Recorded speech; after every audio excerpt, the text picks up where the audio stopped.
बिस्मिल्लाहिर्रहमानिर्रहीम। मैं हूं इमाम सदीक और आज के लेक्चर में हम डिस्कस करेंगे factors affecting ionization energy. Last lecture में हमने कुछ फैक्टर्स को डिस्कस किया था। इनमें नंबर 1 था हमारे पास इफेक्टिव न्यूक्लियर चार्ज।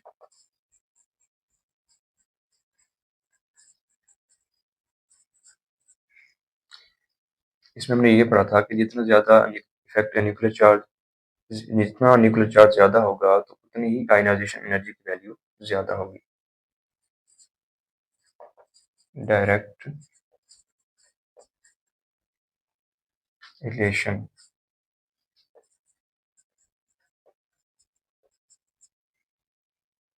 तो increase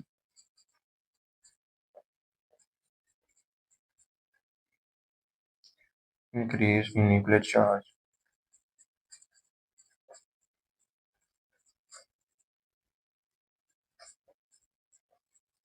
increase ionization energy.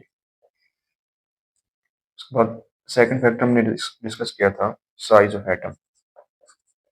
Size of atom और आयन,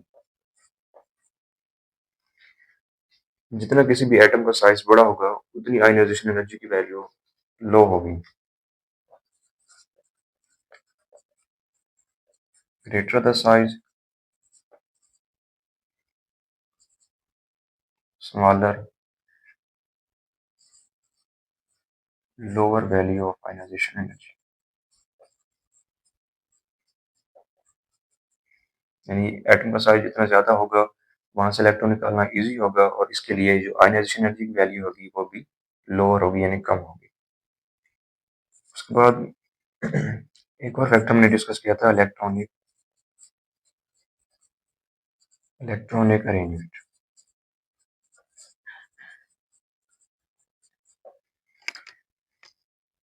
पार्शियली फील्ड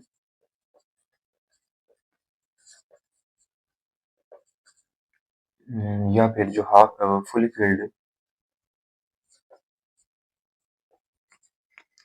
जिन एलिमेंट्स के वैलेंस इलेक्ट्रॉन्स पार्शियली फील्ड होंगे या फुली फील्ड होंगे तो वो ज़्यादा स्टेबल होते हैं और उनके लिए जो आयनाइजेशन एनर्जी की वैल्यू होगी वो भी ज़्यादा होगी बनिस्बत उन एलिमेंट्स के शेल के जिनमें इलेक्ट्रॉन्स अभी एक या दो इलेक्ट्रॉन्स मौजूद होते हैं। तो यहाँ पे हमने एग्जांपल की थी कि जो नाइट्रोजन है मोर स्टेबल देन ऑक्सीजन, तो इसलिए जो आयनाइजेशन एनर्जी की वैल्यू थी वो इसकी नाइट्रोजन की ज़्यादा थी ऑक्सीजन की निस्बत। तो इसके बाद नेक्स्ट हमारे पास एक फैक्टर है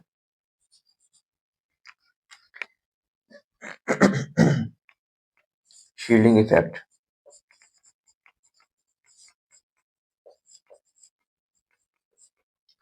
शील्डिंग इफेक्ट बेसिकली क्या होता है कि न्यूक्लियस और वैलेंस शेल के दरमियान जो इनर इलेक्ट्रॉन्स आ जाते हैं, इनर शेल होते हैं, उनकी वजह से न्यूक्लियस की वैलेंस शेल के इलेक्ट्रॉन्स के ऊपर उतनी फोर्स ऑफ अट्रैक्शन नहीं लगा पाता जितनी कि वो नॉर्मल लगा सकता है। तो उस वजह से वैलेंस शेल के इलेक्ट्रॉन जो है वो उनको निकालना ईजी हो जाता है और इसको बेसिकली कहते हैं shielding effect.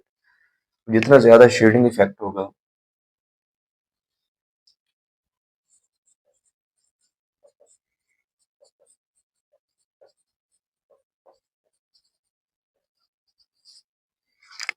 Shielding effect decrease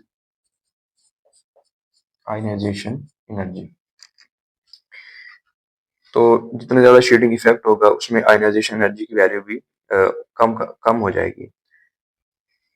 उसके बाद नेक्स्ट फैक्टर है हमारे पास स्पिन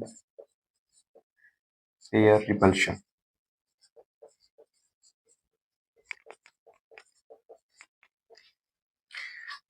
जिन एलिमेंट्स के वैलेंस शेल के इलेक्ट्रॉन जो है वो पेयर की फॉर्म में होते हैं तो वो उनकी आयनाइजेशन एनर्जी की वैल्यू ज़्यादा होती है।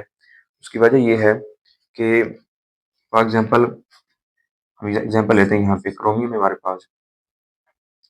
इसकी अगर हम इलेक्ट्रॉनिक कॉन्फ़िगरेशन लिखें तो ये होगी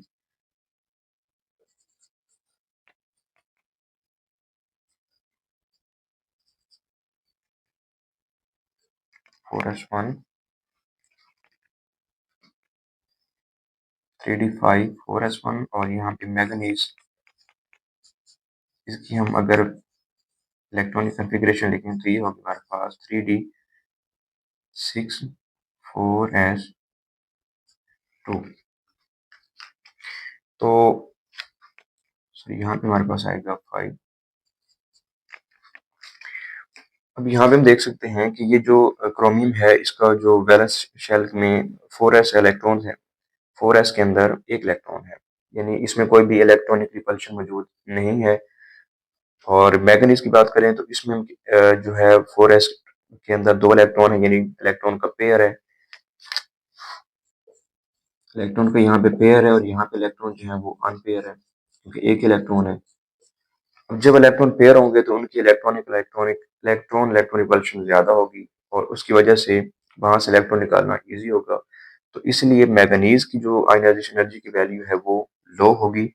लेकिन क्रोमियम के केस में अगर हम देखें तो इसमें एक ही इलेक्ट्रॉन मौजूद है, यानी 4s के अंदर एक इलेक्ट्रॉन मौजूद है और इसके अंदर कोई भी इलेक्ट्रॉनिक रिपल्शन मौजूद नहीं है। तो इसलिए यहाँ से इलेक्ट्रॉन निकालना मुश्किल होगा और इसके लिए जो आयनाइजेशन एनर्जी की वैल्यू है वो भी ज्यादा होगी। तो इसलिए हम कह सकते हैं कि जिन एलिमेंट्स के वैलेंस शेल में जो है वो स्पिन पेयर रिपल्शन होगी, वहां से इलेक्ट्रॉन निकालना इजी होगा और उनकी आयनाइजेशन एनर्जी की वैल्यू स्मॉल होगी। लेकिन जिन एलिमेंट्स के वैलेंस शेल के अंदर इलेक्ट्रॉन पेयर की फॉर्म में नहीं है, यानी अनपेयर है, तो वहां उनकी जो है वो आयनाइजेशन एनर्जी की वैल्यू ज्यादा होगी। उसके बाद हम इसके ट्रेंड की बात कर लेते हैं। ट्रेंड इन ग्रुप, आयनाइजेशन एनर्जी जो है वो टॉप टू बॉटम डिक्रीज करती है। ग्रुप में टॉप टू बॉटम डिक्रीज करती है। इसकी वजह है एटॉमिक साइज,